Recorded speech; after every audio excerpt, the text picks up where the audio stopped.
The following program on PBS 39 is made possible in part by Arts Weekly, celebrating regional expression, performance, and creativity, is brought to you in part by the Edward D. and Ione Auer Foundation, the Ian and Mimi Rowland Foundation, the family of Dr. Christopher and Kirsten LaSalle, and the support of viewers like you. Thank you.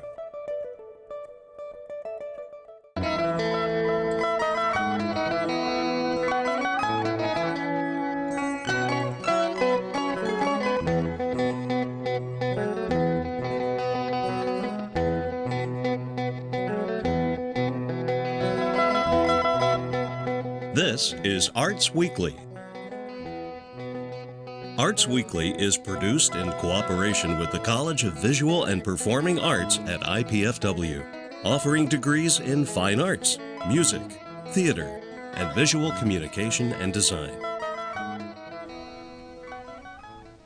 Welcome to Arts Weekly. I'm Melinda Haines of the IPFW College of Visual and Performing Arts. Today's show features local theater and a regional performing arts center. In the second half of the show, we'll meet Paul Hoverman from the Niswonger Performing Arts Center in Van Wert. But first, I'm joined by director Brad Beauchamp and lead actor Christopher Murphy to talk about the University of St. Francis's production of The Man Who Came to Dinner that opens November 8th. Welcome to Arts Weekly, both of you. Thank you very much. Well, I think this show just sounds like a lot of fun. I know when I get to that in a second. But Brad, first I want to talk to you about what it is that you do with St. Francis and their drama department. Because you've been in town for a long time, very well-respected director, actor, all of those things. Right. Thank so you. I think people get confused a little bit because they see you in all kinds of roles. So I'm very confused. So no one more confused than he. Yes. No, I have been working with and helping the University School of Creative Arts grow their drama program. Mr. Cartwright, the Dean of the School of Creative Arts, felt there was a need, and he knew me as once a young student at the university, and knew that I did a little bit of this and that within the community, and wanted to know if we could get the ball rolling again. Because at one time the school did have a full theater program under Hal Gunderson years ago. So we just thought we would get the ball rolling again and do a small show and get students involved with community artists, and another show and another show and then one more show, and it seemed to continue to evolve into this great little program with now a theater minor in place with Aaron Willoughby, our speech and communications and theater professor, and a lot of very exciting things are happening, going from the Gunderson Auditorium on campus to the North Campus to the big house. Wow, and downtown. it is a big house. Yes. It is. Tell me a little bit about, being in that Performing Arts Center there. Anytime you get to act or direct, perform in a grand old house like that, it's just exhilarating, for a performer and as a director to sit back and watch it unfold. It's very exciting. It's a huge stage, it's a huge house, it's just, wow. And it's a great reuse of that space. As it was being divvied out, there maybe were some other things that were going to happen to the building that might not have kept it as a performing arts center. And I think the organization we bought it from was kind of fond of it to continue to be in the arts, and that's what the university and the School of Creative Arts is going to continue to try to do, and facilitate that West Central Arts District down there. I think that's exciting. And it's neat too that you have so many community members and community actors and people who are involved in your shows. It's not just students. That's a great collaboration. And that's what one of the things that we talked about. We try to mesh as many of the students in with the community artists. Right. Because we don't have a program, but we have to grow a program, and I think that's how we will get there, is to continue to grow that. And then the kids the students make such great relationships with the community artists, which I think is really exciting to see. And it's wonderful for those community artists to experience the exuberance of the kids too. Well, I hear that a lot Yeah. from returning artists that want to come back and hey, I want to come back and play again. Right. You Yeah, because I had such a good time with the students and the space, and it was just fun. Well, and you're going to be collaborating with the younger set then through Yes. Fort Wayne Youth Theater next year. I Right. mean, IPFW collaborated with them with Oliver. Right, Fort Wayne Youth exactly. Theater is now collaborating with St. Francis on Willy Wonka. Willy Wonka, yes. Woo! So I'm very excited about that, and I think that's going to Oompa be Loompa, man, yes. that's going to be fun. It's going to be just a blast. In the spring of next year, Willy Wonka will be coming to town. And come and see it, because the only time you'll get to see it again is on Broadway or in London, because the rights have been pulled. Oh, really? So, So it's the last chance. that's it, to see it, unless you go to London or New York. Well, I'll bet you'll fill So that house over there. We're That's hoping. very exciting. Well, let's talk about the show that you have opening very Yes. shortly, The Man Who Came to Dinner. Tell me a little bit about the history of that, and why you chose it, and what you're looking forward to having happen with this show. Well, we try to choose a show that will incorporate a huge cast for our students and community members, and we chose The Man Who Came to Dinner, great classic comedy piece, anchored by this little guy right here, Mr. Chris Murphy, and then filled with an outstanding cast of students and community members. So And it's a and lot of the fun. size of cast that only those good old shows can give you, because modern shows just aren't written with that many characters. Well, in them give me a anymore. synopsis of this show. What's it about? What's Go. A famous celebrity in the 1930s with a bit of a wicked tongue comes to a small Ohio town where he's been contracted to give a lecture. He's hounded into coming to dinner at the house of the Stanley family. He slips on the way in, breaks his hip, and is forced to stay with them for the next several weeks, wreaking havoc upon their household. And comedy ensues. It does. It does.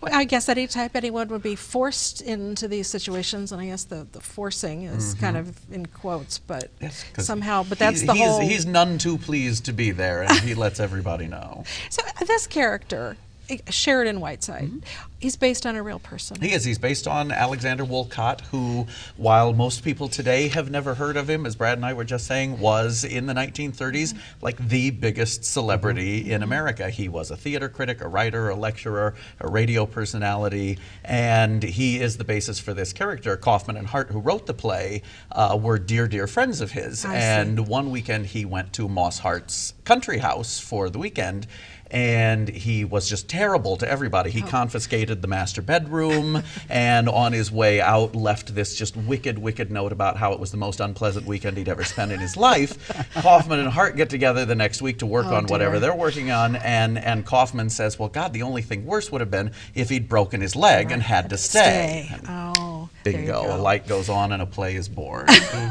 So this character, is the audience loving him or hating him, or I think they love him because I I think do. I think he says all the things that we want to say and can't. Yeah. And I think that they see over the course of the play that while, yes, he says some pretty wicked, awful things, he really only zings the people who deserve to be zinged. He just doesn't suffer fools lightly at all. Right.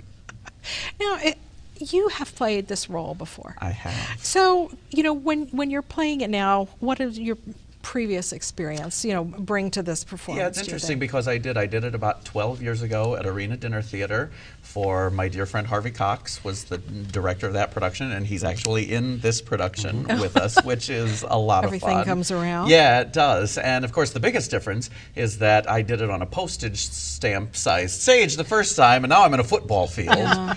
But really, I think it's a chance to delve even deeper into it and to be open to fresh ideas, to be open to Brad's interpretation of the play, to be open to the new ideas that these actors that I'm doing it with now bring to it, while still incorporating the things that I know work based on having done it before. And your wife is in the production She too. is my super talented wife, Yeah. I should say.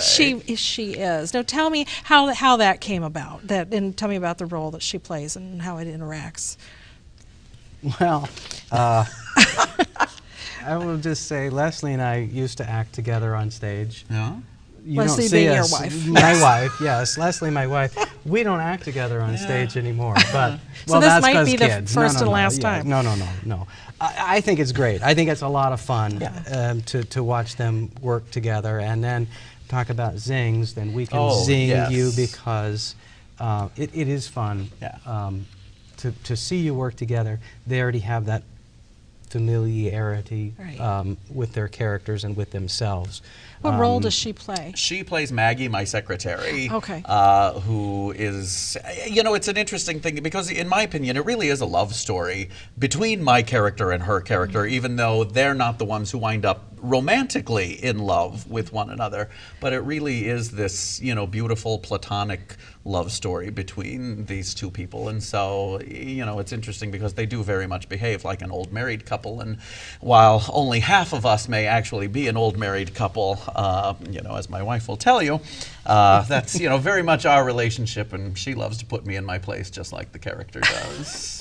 So, and Brad, you're very familiar with this show, and, and with Chris being so familiar with it. Is that a challenge when you're working with a show that's kind of a classic? And it is, and it is, and it isn't, because you kind of, as a director, you have a vision, and sometimes what you've scribbled in your script and your ideas are brilliant in the book, but then when you start to lay it out on the table and you see actors start to do their things, it's like, oh, that's not going to work. But what you just did was brilliant. Yeah. How I missed it, I have no idea. But, so that's what's exciting, because you have an idea and a vision for it, the whole picture, but then you get these actors that start bringing their thing together, which is what I find. I've done a show over again, and it's different. Yeah. And it's exciting because, it's a totally different experience. Right. Because nothing is the same.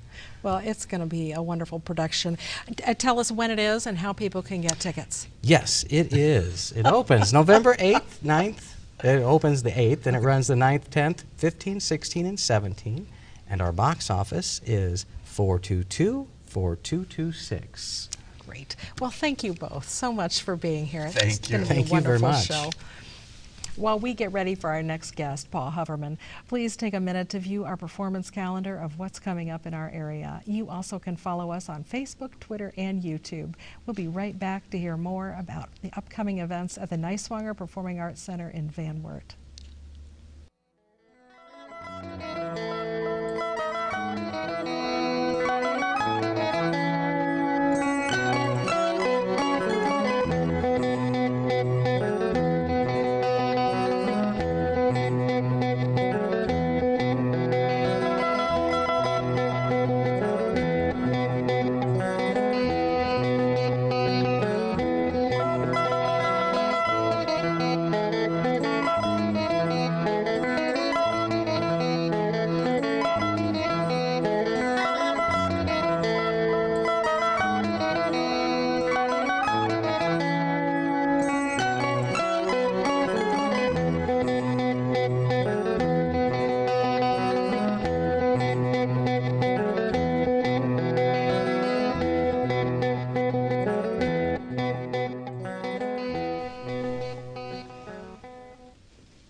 The Niswonger Performing Arts Center of Northwest Ohio opened its doors in March 2007. Since then, the Van Wert Area Performing Arts Foundation and Van Wert City Schools have combined to produce 5 full seasons of professional performances, school performances, high school musicals, rentals, dance competitions, and more.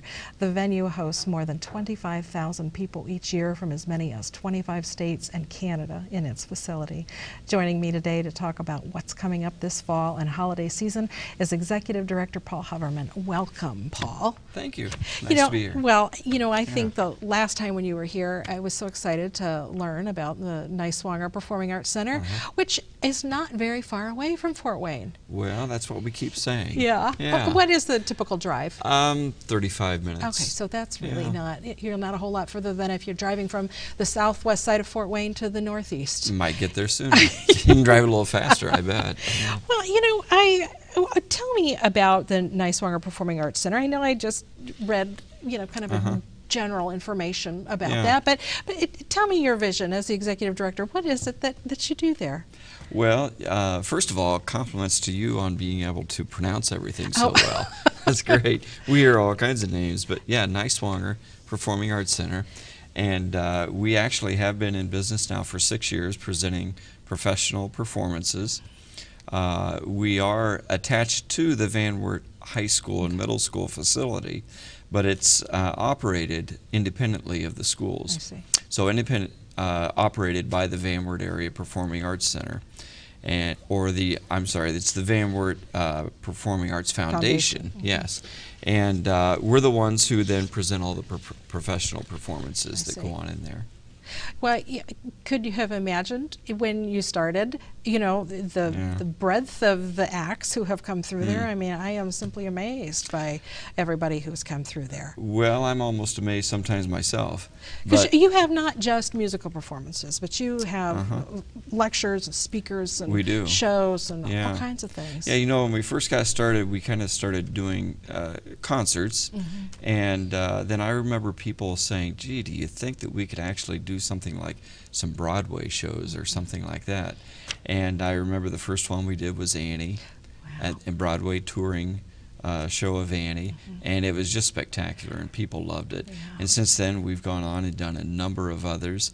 This year we have the Addams Family and West Side Story coming next, into the next calendar year. So we've been able to do that, and we've added lecture series, and that's drawn a lot of good attention from a lot of people and interest, not only from adults but a lot of students. We're able to integrate a lot of the student activities into that kind of thing too.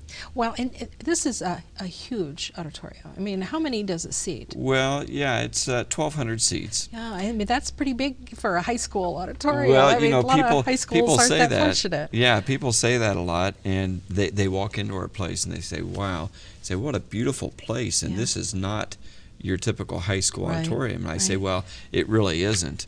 It was never intended to be that way since it was built.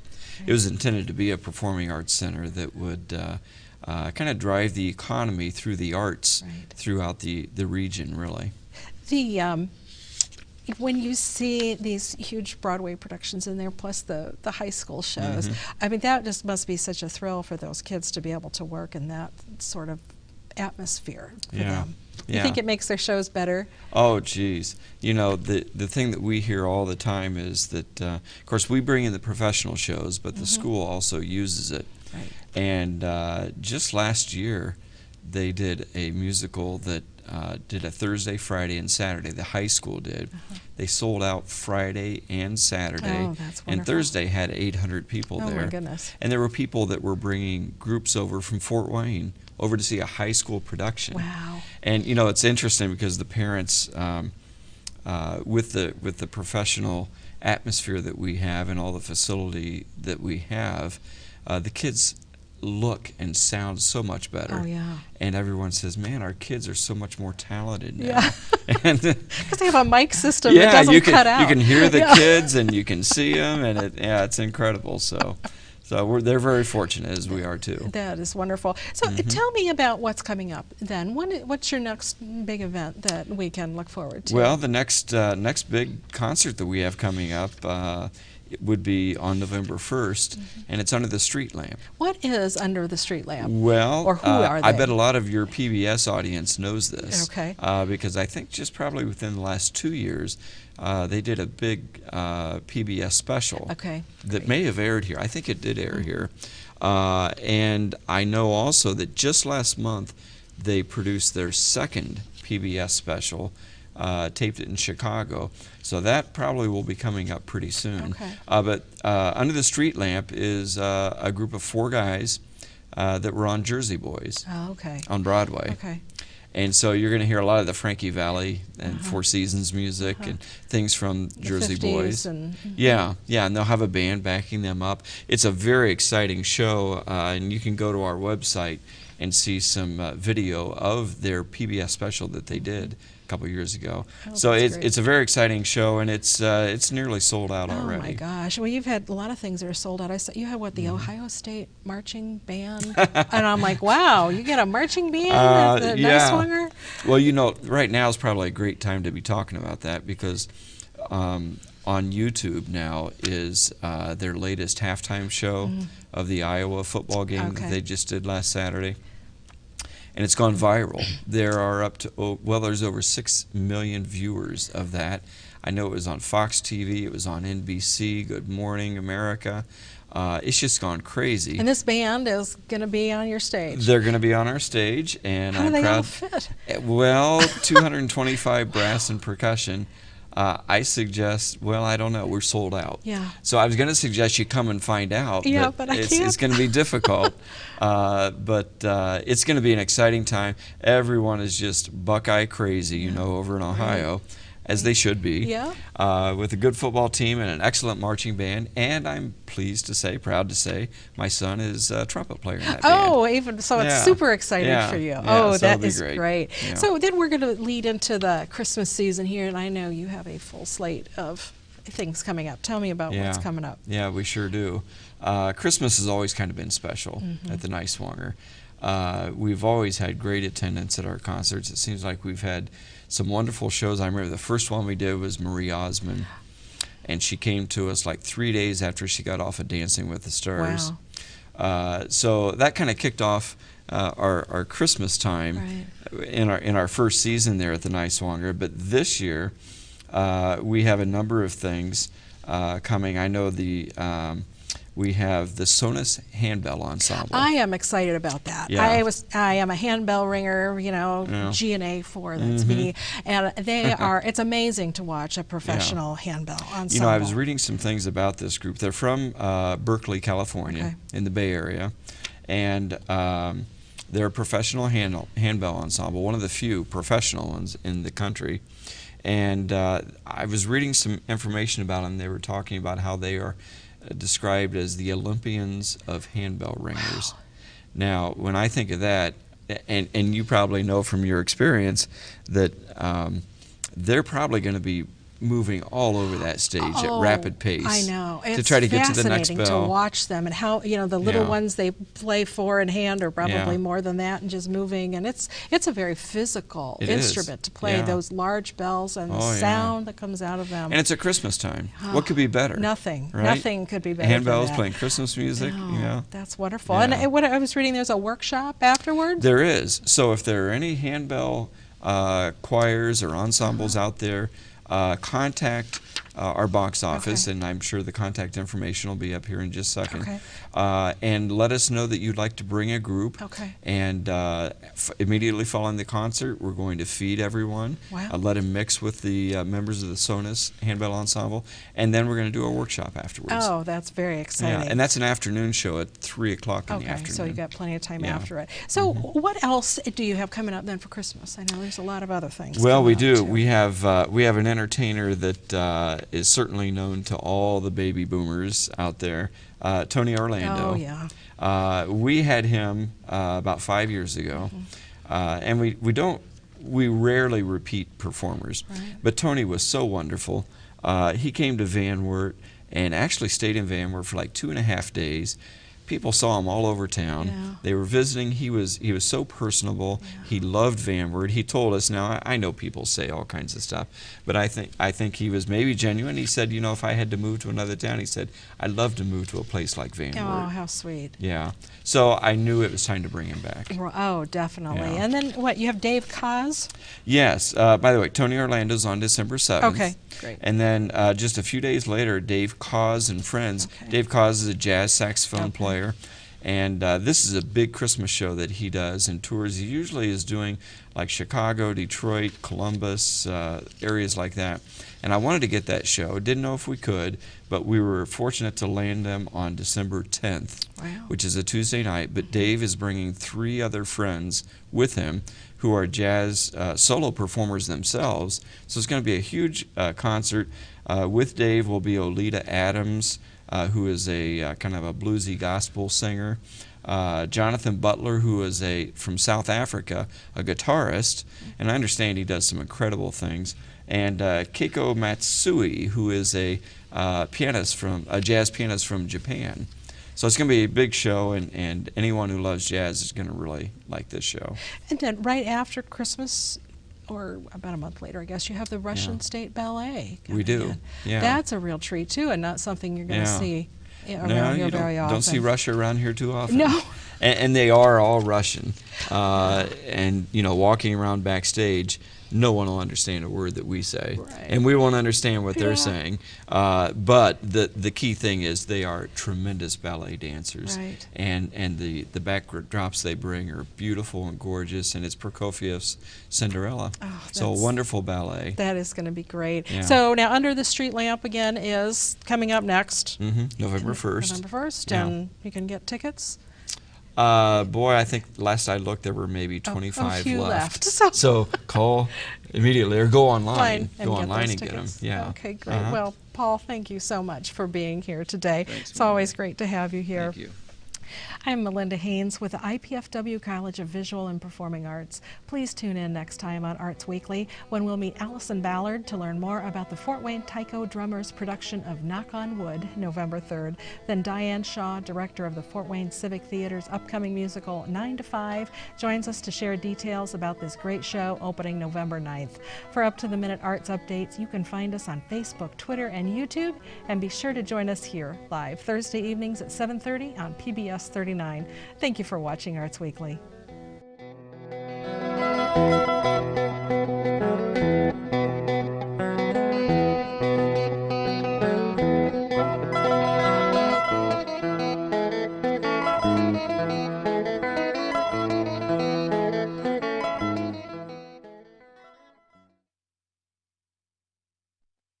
The preceding program on PBS 39 was made possible in part by